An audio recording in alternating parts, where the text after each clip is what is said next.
What's up YouTube, this is Chad from KP, here bringing you guys a video about the Ares MTL tank by Innokin, presented by Phil and Dimitri. We wanted to talk to you guys a little bit about some of the things that KP can bring to the table as far as our build experience and pre-made coils. In order to test everything out, I had to enlist some help from retail, so I got my boy Kevin and my boy Vega from East Mesa Retail here to give you guys some of their thoughts. We'll check you guys out on the other side.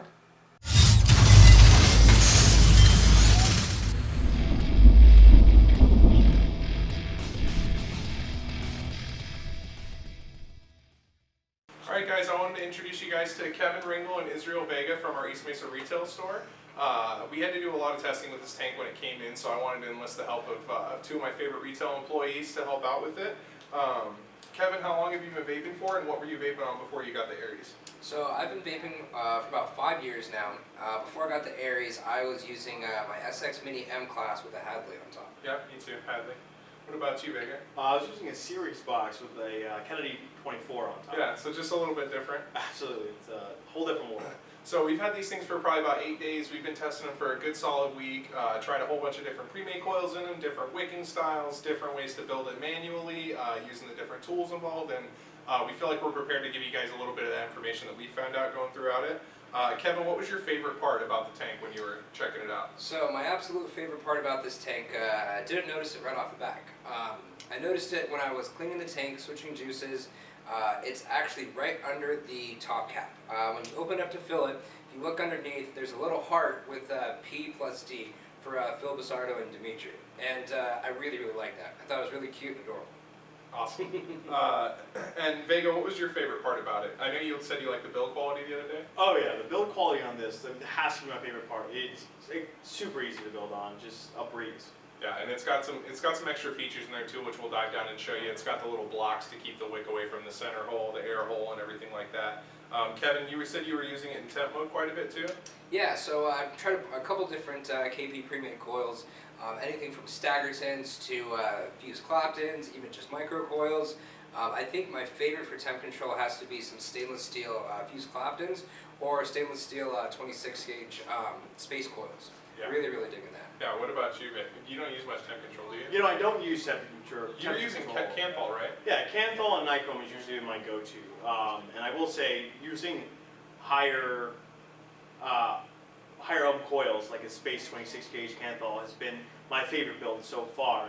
But when I first put coils in here, it was a 26 by 36 gauge Nichrome Alien, which gave more of like a restrictive lung hit rather than a mouth-to-lung hit. And it was still phenomenal. My only problem with it is it got a little juicy towards the end of the life. Yeah, and that's what happened with me too. When I got it, the first thing I put in it was alien frame staples, just because we're KP, why wouldn't you? And yeah, I got really good performance from it. It was a little warm for what I usually do because the chamber's super small in there, you got to remember that. And then the other thing too, kind of along the same lines as it being wet, but I got a little bit of spit back out of there. You know, in my opinion, I feel like that's just a little bit too much coil for a small little chamber in there, and it's not necessarily designed for that, but we wanted to push the limits a little bit. Now, how about your experience building on it, Kevin? So building on it was extremely easy. Very similar to a Hadley style deck where it's got the clamp systems on the side. Wicking was probably my favorite part about this though. I'm not a huge fan of RTAs to begin with just because wicking is so crucial with it. If it's not done right, it's not going to perform well. One of my other favorite tanks is the Hurricane just because of how easy that is to wick. I didn't think it could get easier than that until I started using this tank. Wicking this was extremely easy. It's basically just put the cotton on the side, screw the cap on, good to go. And one of the things that Vega was talking about too was the build quality in it. Let me just say that for something that comes from China, this thing is really, really nicely built. And we've seen some stuff over the years, covered in machine oil and catchy threads and everything like that. What did you want to say about the build quality? You know, just on the same point, you know, usually when things come out from China, there is quite a bit of machine oil on there.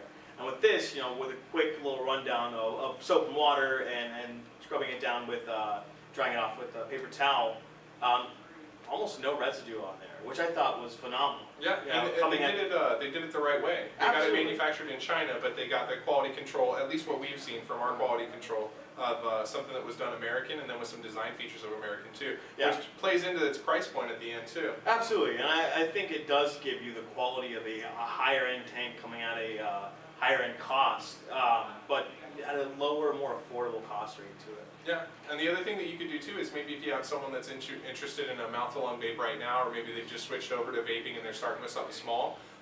You know, I think almost every vapor gets to a point where they want something that's either a little bit more cost-effective or a little bit easier to do. And I'll tell you that the idea of wrapping your own coils and wicking them yourself seems daunting at first, but when you realize that you really don't have to do it that often, and once you figure out how to do it, it saves you so much money, and you can dial it in just the way that you want. It really makes it really nice. Yeah, and on top of it, building with the added tools that are in the package, and it comes with a variety of just Well, accessories in general too. Yeah. I mean, you got the smoked glass, you got the green O-rings Colored that Kevin's O-rings, got. yeah. Different drip tip styles, which is really cool too, because not everyone likes the same kind of drip tip. Oh yeah.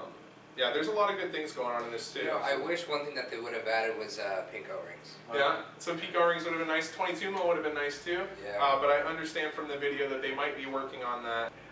As far as this tank itself goes, one of the things I wanted to speak about was the juice capacity, especially because it doesn't hold a ton of juice by itself right as it sits. But the thing is that since you're not going to be vaping at 100 watts all the time, this is in my right hand while something else is in my left hand. And honestly, I really only fill this thing once, maybe twice a day if I'm really going on it. And I do find myself using higher nicotine stuff in there too, so that helps not go through so much juice either. And I just want to talk specifically about KP pre-made coils real quick. There was a lot of different options that we tried as a group, kind of had to split it up a little bit. I mean, we do have 150 plus SKUs of pre-made coils. And you know, we're all pretty experienced vapors too, so we kind of just wanted to talk about some of the stuff that we had tried and some of the stuff that we thought might be good for you to try, some things like that. So Kevin, what kind of pre-made coils did you start out with? So I originally started with Staggerton, actually. Stainless steel Staggerton. I had to take a couple wraps off in order to get it to fit right. Yep. At first I really liked it. It was really nice. It eventually started to get a little too warm and I felt like it was a little too big for this RTA.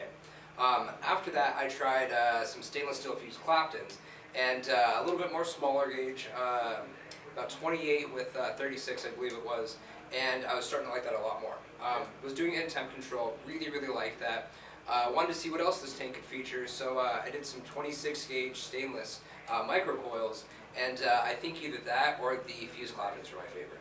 Yeah, and the first thing I tried was alien frame staples in there, which in my opinion was a little too much. It did have really good flavor and everything, but quite a bit of spit back and definitely a lot of heat, a lot more than I'm used to.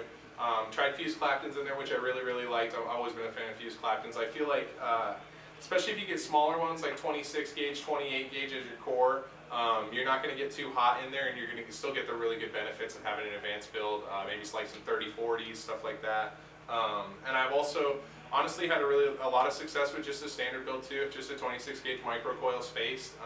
Holds really good temp control. The only thing it's going to be a little less good at, in my opinion, is they're not as nice for rewick because it's spaced out and the wire itself is fairly weak. If you get something like a big fat frame staple or something like that, you can pull on it all day and it's never going to move. So there is that benefit to it, but on the other side of the coin, rather than getting another coil out or wrapping another one, you know what I mean, you only use one coil out of the pack anyway, so you got something weight behind you. Vega, what did you try for pre-mades in there? My first coil that I threw in here was a Nichrome Alien 26 gauge by 36 gauge, and I did enjoy the amount of flavor that I got off of it, but the spit back just got to be a little bit on the ridiculous side. But phenomenal vape. Now the next one that I threw in there was a Space 26 gauge micro coil, and it was phenomenal. It has to be, in my opinion, the best flavor, best performance I've gotten out of this tank so far. But the third rendition I did was a staggered fused Clapton 26 by 36 again in Nichrome. And you know, it wasn't as big as the Alien, I will say, but the spitback still, with larger coils, it becomes more of a mouth, not a mouth to lung, but more of a restrictive lung hit. Which, when you're really off of this tank, I prefer mouth to lung off of it. And I'm normally a 3 milligram vapor. I think these guys are too. And I definitely would recommend if you're looking for the same kind of satisfaction as something like this, I do go higher Nic. I've tried Nic salts in there, 25 and 45. 45 is a little much. 25, to be honest with you, is a little much for my taste. But I do find myself putting a 6 in here and really enjoying it. So I still get that same kind of nicotine, and to be honest with you, that's what you're looking for in this thing too. I believe is you're going to vape a little less juice while you're vaping it. You're going to get less of a hit, but the nicotine's still going to be there. You're just going to step back a lot of your consumption. Any closing thoughts on building it or on pre-made coils, the KP pre-mades themselves? You know, when it comes to putting some KP pre-mades in there, it's easy. It's easy to do if you're doing it for, let's say, a loved one who wants to get into vaping but doesn't want to go through the hassle of pods or building their own atomizers or hate coils in general. It's a great alternative to that. Yeah, yeah. Do you have any closing thoughts on coils, Kev? So what I love about the KP pre-made coils is that they last a very, very long time. Yeah. Even vaping like Rockstar Breakfast, that Gunks Up coil is pretty good. Yeah. But it is delicious though. Yeah, shut up, Mr. Formal. But no matter what juice I really put through, the KP coils always hold up. And I can keep coils in here forever if I really wanted to. Yeah. I think earlier in the year, our wholesale director Martin pulled out some aliens that he had going for 6 to 8 months, I'm pretty sure, and he had a pair before that went even longer. So that's the other part to keep in mind too, as far as putting this straight up next to something that's a replaceable coil tank. Yeah, there is going to be a little bit more maintenance as far as installing your own coil and installing your own wick in there, but the other side of it too is if you just show someone how to slide a piece of cotton out and slide another one in, these coils will go for months. And if you buy a 2-pack, you know, $16 is a lot for 2 coils, but if you're only putting one in there every 3 months, I guarantee you that's cheaper than you spend on a 5-pack of coils every time. I guarantee that. Definitely. Absolutely. What juice are you vaping through it? Actually, right now I got Naked's Hawaiian Pog in here in 6 milligram. I did try nicotine salts in there too, which I do like, but I was also trying them at the same time as some advanced builds and got a little spitback, and the Nic Salt spitback is no joke.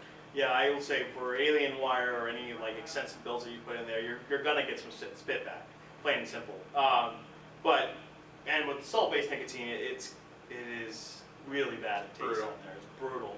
But I've been using peppermint patty with some space 26 gauge, and it's phenomenal.